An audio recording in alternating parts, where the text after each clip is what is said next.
আমি আজকে খুব খুশি রে, খুব খুশি। বল, তুই আমার কাছে কি চাস? একদিন এই কালিং বন্দরের রাজত্ব আমি তোকে দিয়ে দেব। কিন্তু আমি তো এসব চাই না বাবা, তুমি খুশি থাকলেই আমি খুশি। সেটা তো জানি, আর এই জন্যই তো তোকে আমি এত ভালোবাসি। তোর চেহারা দেখে মনে হচ্ছে কিছু যেন তুই একটা বলবি, আমাকে বল। বাবা, তুমি যদি সত্যি আমায় ভালোবেসে থাকো, আমার একটা কথা রাখতে পারবে?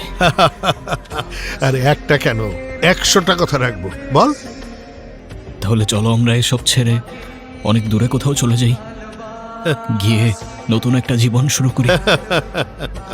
সেই পুরনো কথা। আরে শোন, এই দুনিয়াতে বেঁচে থাকতে হলে ভয় দেখাতে হয়, আর যদি ভয় পাস তাহলে শেষ।